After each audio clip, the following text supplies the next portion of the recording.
یہ دراصل بانی مبانی تھے اور انہوں نے کریٹ کی تھی اس جماعت کو. اور جماعت کا مقصد کیا تھا؟ ایک لفظ تھا، ایک لفظ جو جاری کیا گیا.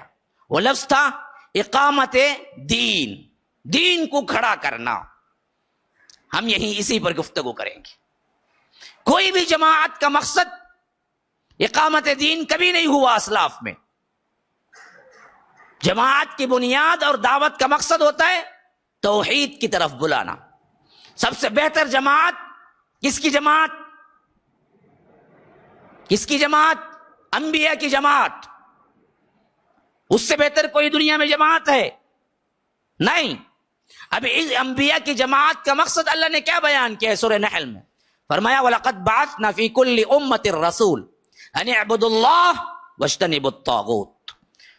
ہم نے ہر امت میں رسول بھیجا اور ان رسولوں کی دعوت ایک ہی تھی، اللہ ایک کی عبادت کرو، بتوں کی گندگی سے الگ رہو، طاغوت سے بچو. اللہ کی طرف بلانا یہی انبیاء کی دعوت رہی.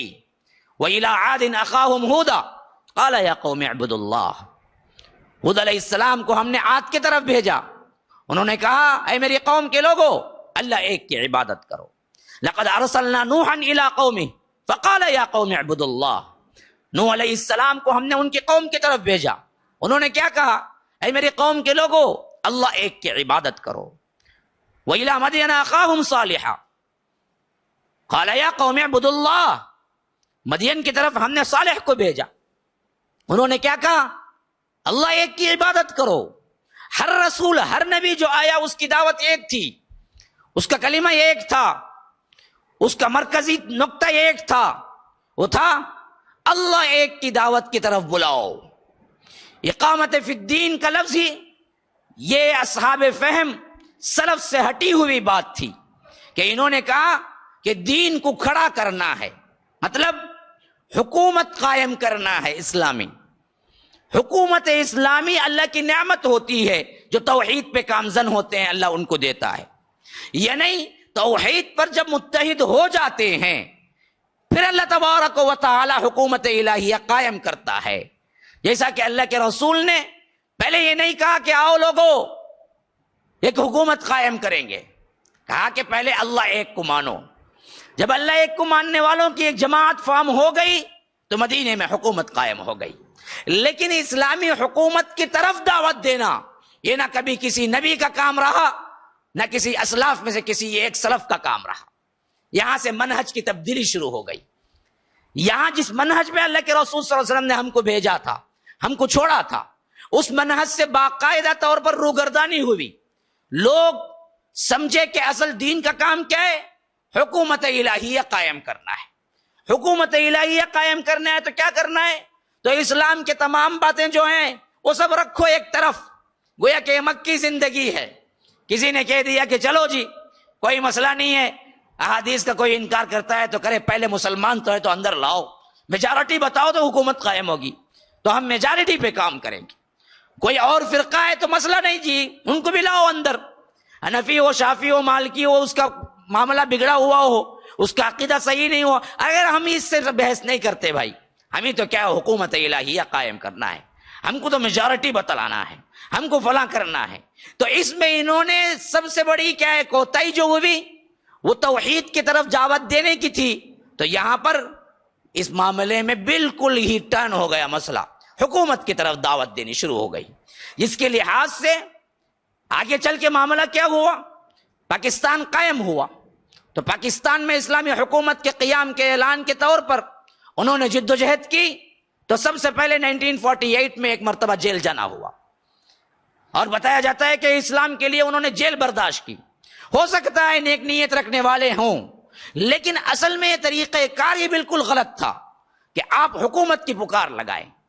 نہ اسلاف میں کوئی پکارا، نہ اصحاب رسول اللہ کا منہج تھا، نہ اللہ کے رسول صلی اللہ علیہ وسلم کا منہج تھا، نہ پچھلے رسولوں کا کسی منہج تھا کہ کوئی آئے حکومت کی طرف بلائے کہ ہمیں حکومت قائم کرنا ہے، خلافت قائم کرنا ہے. اسی طرح کے کیا ہیں، بہت سے یہ شجر ہے تو پیڑ پودے بھی نکلے بہت سے، جو حزب التحریر ہے لندن وغیرہ میں، یورپین ممالک میں بہت کیا ہے اس کا کام ہو رہا ہے. وہ خلافت کی طرف دعوت دیتے، وہ کہتے ہیں کہ ہمیں پہلے خلیفہ بنانا ہے، اور ہم خلیفہ بنا چکے ہیں، ہمارے خلیفے پہ بیعت کر لو۔ کون ہے خلیفہ؟ نہیں معلوم، کہاں ہے نہیں معلوم، کیا کرتا ہے نہیں معلوم، کرنا کیا ہے نہیں معلوم، پھر کس وجہ سے بلاتے ہو؟ ہم خلافت کی دعوت دے کے پرانی خلافت لانا چاہتے ہیں۔ ہم پوچھتے ہیں بدبختو، یہ کون سا طریقہ ہے؟ کس نے کیا؟ کون سے صحابی نے کیا؟ کون سے رسول نے کیا؟ کون سا رسول تھا جو خلافت کی دعوت دیا؟ دعوت اللہ کی ہوتی ہے، توحید کی ہوتی ہے، خلافت کی نہیں، حکومت کی نہیں۔ یہاں معاملہ پھسلا، یہاں معاملہ پھسلا، اور بہت سے نوجوان اسی وجہ سے گمراہی میں پڑے۔ یہ داعش کا فتنہ بھی وہی فتنہ ہے۔ آج جو داعش ہے، آج ہمارے لحاظ سے ایک سب سے بڑا ناسور بن چکا ہے، ایک سب سے بڑا زخم بن چکا ہے مسلمانوں کے اوپر کہ یہ دہشت گرد ہیں۔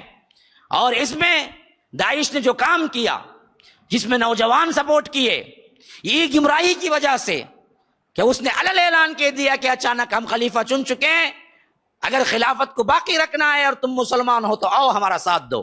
اور چند نوجوانوں نے اس بہکاوے میں آئے اور چلے گئے، اور بعضوں میں کیا ہے، بہت سی کیا ہے ایسے معاملات ہوئے کہ گھر گھر کے خاندان برباد ہو کے رہ گئے۔ حالانکہ سوچنا یہ چاہیے کس رسول نے خلافت کی دعوت دی، کس رسول نے حکومت کی دعوت دی، کس رسول نے کیا ہے خلافت اسلامیہ کا نعرہ لگایا؟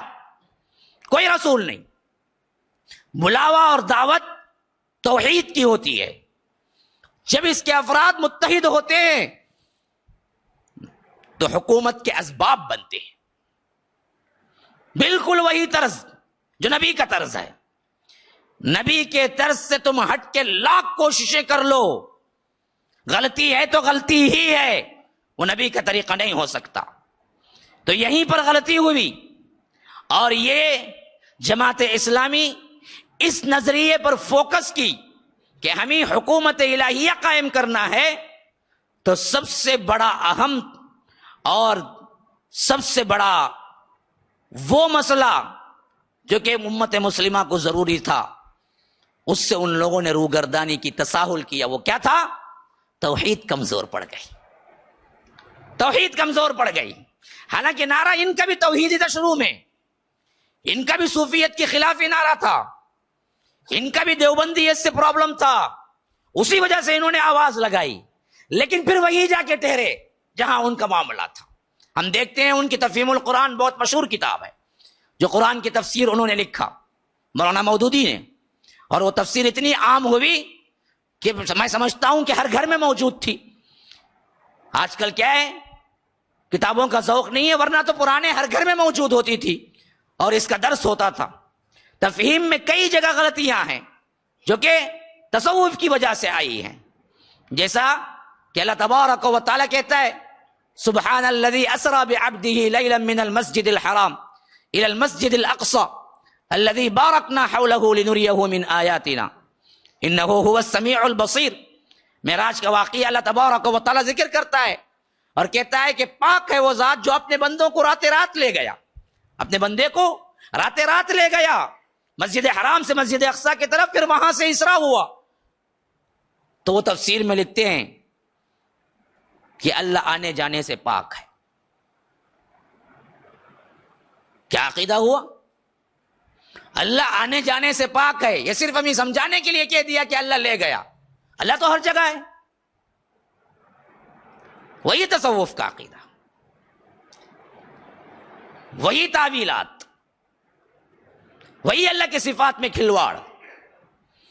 اللہ کہتا ہے کہ اپنے بندے کو لے گیا، اسرا بعبدہ، اور ایک بندہ کہتا ہے کہ اللہ آنے جانے سے پاک ہے، پھر کہاں گئے؟ کہیں بھی نہیں گئے، یہ صرف سمجھانے کے لیے کہہ دیا۔ اللہ تو ہر جگہ ہے۔ جس تصوف کے خلاف اٹھ کے انہوں نے نعرہ لگایا تھا، جس کے لیے جماعت بنائی تھی، لیکن جب حکومت کا منظر سامنے تھا تو عقائد کمزور ہوتے چلے گئے، عقائد کے معنی کمزور ہوتے چلے گئے، حق معرفت ادا نہ ہوا، عقائد کی بنیادی باتیں صحیح طور پر نہ سمجھ سکے، بلکہ پورا نظام، چار اصطلاحات، ان کی بہت پرانی کتاب ہے مولانا مودودی رحمہ اللہ کی، اس میں انہوں نے ثابت کیا کہ نماز ہو، زکوٰۃ ہو، حج ہو، سیام ہو، روزہ ہو، یہ سب ٹریننگ اصل میں کس واسطے ہے؟ ملٹری ٹریننگ ہے حکومت قائم کرنے کے لیے، نعوذ باللہ۔ حالانکہ اللہ کے رسول نے یہ نہیں بتایا، نماز تو اللہ کی عبادت ہے۔ اگر کوئی کہے کہ ہم اٹھتے ہیں جھکتے ہیں ایک ہی امام کی بات مانتے ہیں، یہ گویا کہ اللہ کیا ہے جہاد کی ٹریننگ دے رہا ہے کہ کیسے کمانڈر کی بات ماننا، امام اللہ اکبر بولے تو جھکنا، سمع اللہ لمن حمدہ بولے تو اٹھنا، یہ سب کیا ہے؟ ملٹری ٹریننگ ہے، اس میں کوئی عبادت نہیں ہے۔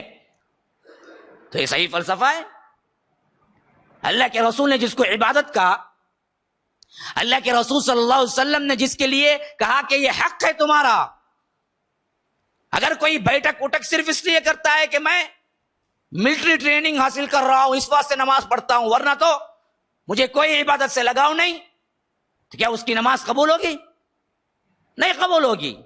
لیکن انہوں نے باقاعدہ لکھا ہے، 4 اصطلاحات کتاب ابھی بھی ملتی ہیں، بنیادی 4 اصطلاحات، نماز، روزہ، حج، زکوٰۃ، یہ چاروں دراصل حکومت الہیہ قائم کرنے کے لیے اللہ نے حکم دیا۔ کیوں؟ فوکس صرف وہی رہا کہ حکومت قائم کرنا ہے، حکومت قائم کرنا ہے، حکومت قائم کرنا ہے۔ ارے بھائی حکومت قائم نہیں ہو رہی نا، تب تک کیا کرو گے؟ ارے تب تک جیسے چاہے بھی زندگی گزار لو جی، کوئی مسئلہ نہیں۔